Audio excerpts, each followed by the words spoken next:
वृषभ लगन के चार्ट में हम शुक्र की प्लेसमेंट पर विचार कर रहे हैं और ये वीडियो अब आपके अष्टम भाव के लिए रहेगी। अब तक हम चर्चा कर चुके हैं सप्तम भाव तक के लिए, और अष्टम भाव की बात करें तो यहाँ पे जो शुक्र हैं वो धनु राशि में आ जाते हैं।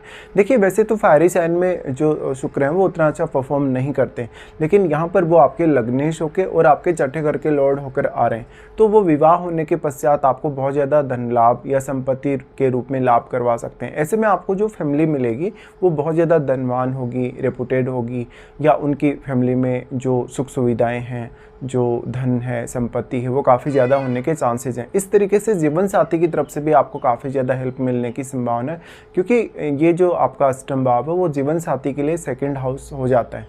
यहाँ पे अब शुक्र कितना अच्छा प्लेस्ड है, क्या शुक्र वक्री हो गए हैं, क्या शुक्र यहाँ पे अस्त हैं, क्या शुक्र किसी अन्य ग्रह के साथ बैठे हैं, तो उससे काफ़ी परिणामों पर असर पड़ेगा और उससे प्रभाव बदल भी सकते हैं। लेकिन लग्नेश होकर यहाँ आना शुक्र का आपको ज़्यादातर बेनिफिट ही देगा।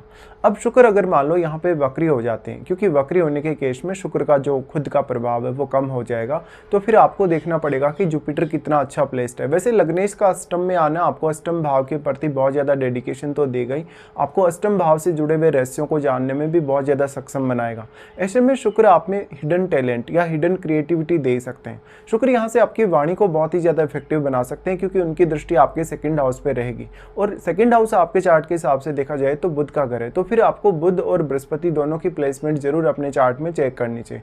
इस प्रकार से शुक्र या तो हो सकता है आपके चार्ट में शुभ ग्रहों से प्रभावित हो सकता है क्रूर ग्रहों से प्रभावित हो, या एनर्जेटिक प्लैनेट से प्रभावित हो, जैसे कि मंगल से, सूर्य से, तो इसका काफ़ी बड़ा एक डिफरेंस सामने आता है। देखिए, नॉर्मली जो शुक्र है, क्योंकि वो अत्यंत शुभ ग्रह है और काफ़ी सौम्य ग्रह है, अगर वो शुभ ग्रहों से प्रभावित होगा तो यहाँ शुभता बढ़ेगी। बस आपका शुक्र यहाँ पे वक्री नहीं होना चाहिए। और इस प्रकार का शुक्र फिर आपकी, क्योंकि वो फायरी साइन में है, तो अपेक्षाओं को काफ़ी ज़्यादा बढ़ाता है, कहीं ना कहीं आपके हिडन टैलेंट को बढ़ाता है, आपकी हिडन क्रिएटिविटी को बढ़ाता है, लेकिन आपकी उतनी ही हद तक अपेक्षाएँ बढ़ जाती हैं धन संपत्ति पाने को लेके, कुछ गुप्त स्रोतों से धन वगैरह पाने को लेके। ऐसे में आपको अपने इन लॉज से और जीवन साथी से बहुत ही ज़्यादा सपोर्ट मिल सकता है। लेकिन शुभ ग्रहों का यहाँ प्रभाव बढ़ने से बेसिकली आपकी मैरिड लाइफ बहुत ज़्यादा संतुलित रह सकती है। हालांकि उसके लिए आपके सप्तमेश मंगल और सप्तम भाव में बैठे हुए ग्रह पर भी विचार करना जरूरी होगा आपके लिए।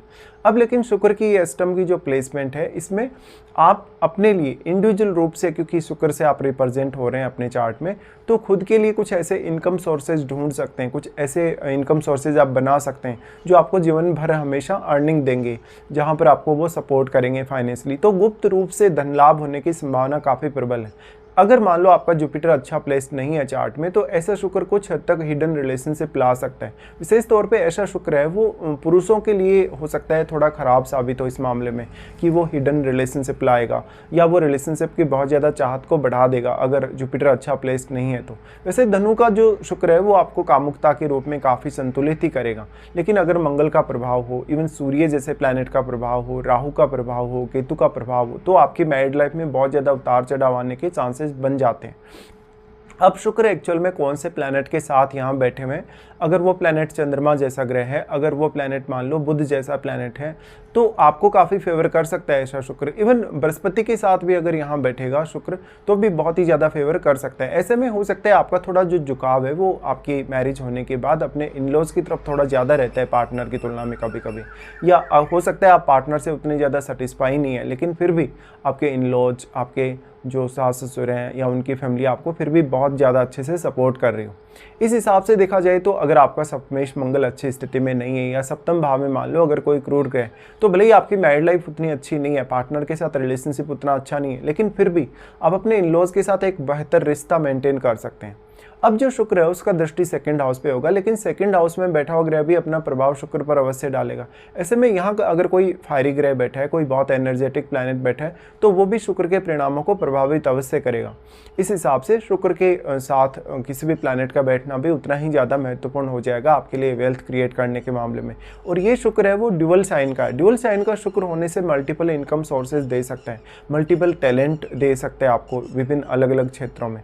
इस प्रकार का शुक्र अगर केतु से रिलेशन रखता है, अगर राहु से रिलेशन रखता है, तो आपके लिए मैरिड लाइफ के हिसाब से बहुत ज़्यादा बैड साबित होगा, बट वो सिक्स सेंस के हिसाब से अच्छा जरूर साबित हो सकता है।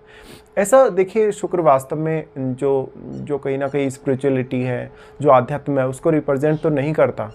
लेकिन अब वो गुरु के घर में, उसकी स्वयं की राशि में अगर गुरु जैसे प्लैनेट का प्रभाव हो तो फिर भी आपका शुक्र कुछ हद तक आपका झुकाव दर्शाता है अध्यात्म की तरफ या गूढ़ विद्याओं की तरफ, जीवन में गूढ़ रहस्यों की तरफ। इस प्रकार का शुक्र आपके जीवन में ज़्यादातर स्टेबिलिटी ही देगा अगर वो किसी अन्य प्लैनेट से, क्रूर प्लैनेट से प्रभावित नहीं है। लेकिन क्रूर प्लैनेट से प्रभावित होने के केस में आपकी जो अपेक्षाएं होती हैं उनमें कुछ ना कुछ कमी रह जाती है। आपकी अपेक्षाएं उसमें में पूरी हो नहीं पाती जिसमें में आप हमेशा चाहते हैं। यहाँ पे अब शुक्र किस प्रकार की एक्चुअल स्थिति में आपके चार्ट में बैठा है और जिन जिन भाव के स्वामी का यहाँ शुक्र से संबंध होगा उन भाव से आपको वेल्थ क्रिएट करने के मामले में या अष्टम भाव से रिलेटेड चीज़ों को समझने, अष्टम भाव के साथ डील करने में आसानी रह सकती है। इस प्रकार का शुक्र है तो शुक्र अब जिन जिन प्लैनेट्स को प्रभावित कर रहा है स्पेशली अपनी दृष्टि से, तो हो सकता है आपके सेकेंड हाउस में बैठे हुए प्लैनेट ही क्योंकि शुक्र से प्रभावित होंगे तो सेकेंड हाउस में बैठे हुए ग्रह आपके लिए बहुत इंपॉर्टेंट हो जाते हैं इस स्थिति में। अब आपका लग्नेश तो है ही शुक्र, तो लगन में बैठे हुए प्लैनेट को अवश्य विचार करिए। लगन में बैठा प्लैनेट आपके चार्ट में कौन कौन से भाव का स्वामी भी है ये भी देखना काफ़ी जरूरी है आपको। इसके साथ साथ क्योंकि शुक्र आपके चार्ट में छठे घर के लॉर्ड है, छठे घर के लॉर्ड होकर वो विपरीत राजयोग भी यहाँ बना रहे हैं तो छठे घर में बैठा प्लैनेट भी उतना ही महत्वपूर्ण है आपके लिए।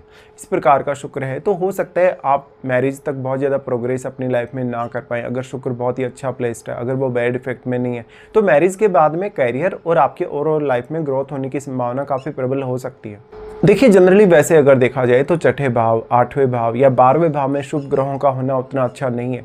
लेकिन यहाँ जुपिटर के घर में शुक्र आए हैं और वो लग्नेश होकर आए हैं तो किसी भी बैड इफेक्ट में अगर शुक्र नहीं है तो भी ठीक ठाक रिजल्ट आप यहाँ एक्सपेक्ट कर सकते हैं। बट आपके शुक्र यहाँ पे वक्री हो जाते हैं, उस केस में आपको अपनी मैरिड लाइफ और अपने रिलेशन में बहुत ज़्यादा चैलेंजेस आ सकते हैं।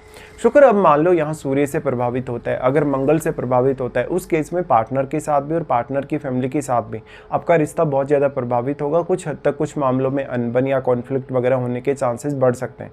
इस हिसाब से फिर आपके लिए शुक्र की महादशा भी बहुत ही मैटर करेगी। मान लो अगर आपको शुक्र की महादशा आती है 25 की एज के आसपास, 30 की एज के आसपास, तो आपके लिए शुक्र काफ़ी मैटर कर सकता है क्योंकि शुक्र की महादशा आपके लिए 20 वर्ष की रहेगी। 20 वर्ष के दौरान ऐसा जो शुक्र है आपको काफ़ी कुछ प्रदान कर सकता है अपनी महादशा के दौरान। लेकिन शुक्र की दशा में आप जितनी ज़्यादा अपेक्षाओं को बढ़ाएंगे, जितनी ज़्यादा स्ट्रॉन्ग अपेक्षाएं किसी भी पर्टिकुलर कार्य के लिए रखेंगे, अगर आपका शुक्र बैड इफेक्ट में है तो आपके लिए चैलेंजेस भी उतने ही ज़्यादा रहेंगे। ऐसे में शुक्र को किसी न किसी अदर प्लैनेट का सपोर्ट चाहिए, जैसे कि या तो बुध का सपोर्ट हो, इवन बृहस्पति का सपोर्ट भी हो, या इवन जैसे सूर्य वगैरह का सपोर्ट हो। भले ही उससे आपके रिलेशंस थोड़े ख़राब रह सकते हैं लेकिन फिर भी आप अपनी लाइफ को बहुत अच्छे से मेंटेन कर सकते हैं। आपकी लाइफ में कोई भी प्रकार का चैलेंज अगर आता है तो उसको भी आप इजीली एक्सेप्ट कर सकते हैं। अब जो शुक्र का सेकंड हाउस पे प्रभाव है तो शुक्र बहुत ज़्यादा वेल्थ आपको दे सकता है, लेकिन आपकी लाइफ स्टाइल, आपका खान पान, आपके रहन सहन में काफ़ी बड़े बदलाव भी ला सकता है। इस हिसाब से आपको अपने खर्चों को काफ़ी हद तक मैनेज करना होगा। अगर आपका मान लो बुध बहुत अच्छा प्लेस्ड है चार्ट में और बृहस्पति भी बहुत अच्छा प्लेस्ड है तो शुक्र की इस प्लेसमेंट की वजह से आपको जीवन में काफ़ी ज़्यादा फायदा मिल सकता है।